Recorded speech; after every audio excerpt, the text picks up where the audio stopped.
Hello दोस्तों, नमस्कार। आपका स्वागत है मेरे चैनल पे।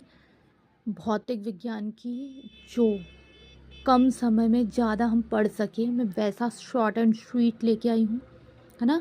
एकदम शॉर्ट में है लेकिन बहुत प्यारा है। आपसे इसके क्वेश्चंस बनेंगे, क्वेश्चन होंगे, यानी संपूर्ण फिजिक्स अकॉर्डिंग टू पूरा भौतिक विज्ञान में शॉर्ट में लेके आई हूँ, है ना। लेकिन हम कम कम पढ़ रहे हैं, अच्छा पढ़ रहे हैं। हमारे 2 वीडियो हो चुके थे, कुछ में डेफिनेशंस हैं, कुछ में किसी का मान दिया है, किसका आविष्कार किसने किया वो सब दिया है। टोटल जितना फिजिक्स के अकॉर्डिंग था उतना, है ना। हमारा वीडियो यहाँ से स्टार्ट है। आज देख लेते हैं किस टाइप के क्वेश्चन है आज। पृथ्वी के लिए पलायन वेग का मान 11.2 किलोमीटर पर सेकेंड होता है, पृथ्वी के लिए। जबकि सौरमंडल के लिए पलायन वेग 42 किलोमीटर पर सेकेंड। लेकिन कब चंद्रमा के लिए 2.4 किलोमीटर पर सेकेंड पलायन वेग का मान। भू स्थित उपग्रह का घूर्णन काल 24 घंटे के तुल्य है और पृथ्वी के सापेक्ष स्थिर दिखाई देता है, याद रखिएगा। दाब का एसआई मात्रक न्यूटन पर वर्ग मीटर या पास्कल होता है। दाब का एसआई मात्रक। जो वायुदाब है, वायुदाब मापी मतलब बैरोमीटर का पारा का अचानक बढ़ जाना, यह क्या सूचना देता है हमको? मौसम स्वच्छ रहेगा। अगर पारा एकदम से बढ़ रहा है मतलब मौसम स्वच्छ है, और एकदम से नीचे गिरावट आ रही है मतलब आंधी तूफान आने की संभावना है। पृष्ठ तनाव के कारण वर्षा की बूंदें गोलाकार दिखाई देती है हमको, पृष्ठ तनाव के कारण। और जो सेविंग ब्रश होता है उसमें जल से जब हम सेविंग ब्रश को धुलते हैं या निकालते हैं तो उसके बाल केस जो रहते हैं वो आपस में सटे रहते, चिपक जाते हैं, पृष्ठ तनाव के ही कारण। केशिकत्व के कारण लालटेन की बत्ती में तेल ऊपर दिखाई देता है। और जो गांव में चिमनियाँ होती थी जिसमें हम कैरोसिन डाल के जलाते थे, उसमें भी केशिकत्व ही लगता है, जिसमें नीचे वाला तेल बत्ती के माध्यम से ऊपर आता है और चिमनियाँ जलती। ब्लॉटिंग पेपर से स्याही का सुखाया जाना केशिकत्व के ही कारण है। ध्वनि तरंगे अनुदैर्घ्य तरंगे कहलाती है और प्रकाश तरंगे अनुप्रस्थ तरंगे कहलाती है। अकॉर्डिंग टू 2 ही तरंगे होती है, ध्वनि और अनुप्रस्थ, अनुदैर्घ्य तरंगे और अनुप्रस्थ। तो अनुदैर्घ्य को ध्वनि तरंगों के अकॉर्डिंग रखा गया है और अनुप्रस्थ को प्रकाश तरंगों। अब कैसे? इनके डायग्राम के थ्रू, इनका जो डायग्राम बनता है उसके अकॉर्डिंग ध्वनि तरंगे और अनुदैर्घ्य का जो डायग्राम उसके हिसाब से प्रकाश तरंगे रखा गया है। आवृत्ति को हर्ट्ज में मापा जाता है। हर्ट्ज का प्रतीक क्या होता है? H G.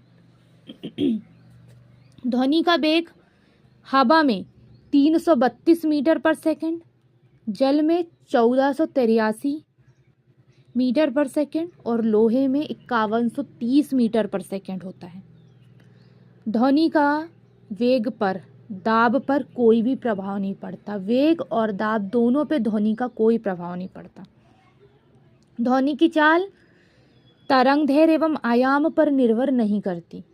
याद रखिएगा, ध्वनि की जो चाल है वो तरंगदैर्घ्य और आयाम पर बिल्कुल भी निर्भर नहीं करती। एक माध्यम से दूसरे माध्यम में जाने पर ध्वनि की आवृत्ति नहीं बदलती। एक माध्यम से दूसरे माध्यम पे अगर जाएंगे तो ध्वनि की जो आवृत्ति है वो बिल्कुल नहीं बदलती। 20 हर्ट्ज से नीचे आवृत्ति वाले ध्वनि तरंगों को अवश्रव कहते हैं, जो 20 हर्ट्ज से नीचे होती है ना। 20 हर्ट्ज से 20,000 हर्ट्ज, है ना, की आवृत्ति को हम श्रव्य तरंगे कहते हैं। लेकिन 20 हर्ट्ज के ऊपर जो तरंगे होती हैं उनको हम पराश्रव्य तरंगे कहते हैं, है ना। अब 20 हर्ट्ज से 20,000 हर्ट्ज जो है उनके बीच की जो ध्वनि होती है, तरंगे जो निकलती है, वो मनुष्य सुन सकता है। लेकिन 20,000 हर्ट्ज से ऊपर की ध्वनि मनुष्य नहीं सुन सकता। उसके कान के पर्दे फट जाएंगे और उसके कानों से खून निकलने लगेगा। कुत्ते, बिल्ली और जो चमगादड़ होते हैं, ये तीनों 20,000 हर्ट्ज से ऊपर की तरंगे सुन सकते हैं, याद रखिएगा।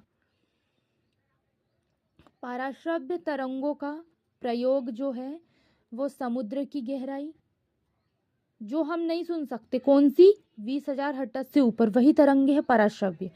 तो उसका प्रयोग किस में किया जाता है? समुद्र की गहराई, ट्यूमर का पता लगाने में, वायुयान तथा घड़ियों के पुर्जों जो होते हैं, पुर्जे है ना, उनको साफ करने में, मतलब उनका जो सामान रहता है वो उसको साफ करने में। प्रतिध्वनि सुनने के लिए श्रोता एवं परावर्तक सतह के बीच कम से कम 17 मीटर की दूरी होना चाहिए।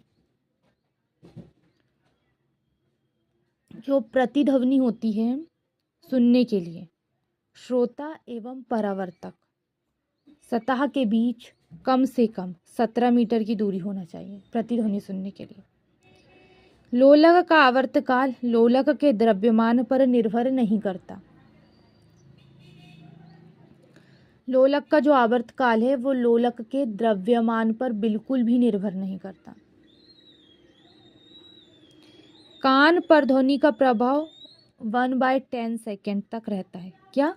कान पर, मतलब 1/10 सेकेंड तक हम किसी भी ध्वनि को महसूस कर सकते हैं, उसकी गड़गड़ाहट हम समझ सकते हैं किसने क्या बोला था, या उस जो आवाज़ है वो गूंजती है हमारे कानों में 1/10 सेकेंड तक।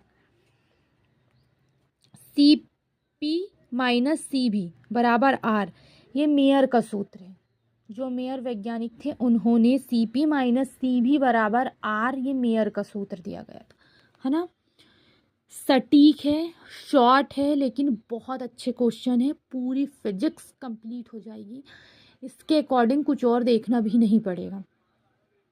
तो इतना हमको पूरा देख लेना है। देखिए ये 2-3 वीडियो आज ये इतना पूरा संपूर्ण कंप्लीट हो गया फिजिक्स का। कल और आगे की फिजिक्स इतनी छोटी नहीं है, फिजिक्स और है, तो आपको वो देखना है। मैं लेके आऊँगी बाकायदा, और ऐसे ही पढ़ेंगे, है ना। आज की वीडियो के लिए बस इतना ही। वीडियो पसंद आया होगा तो लाइक करिएगा, चैनल को सब्सक्राइब कर दीजिएगा। धन्यवाद।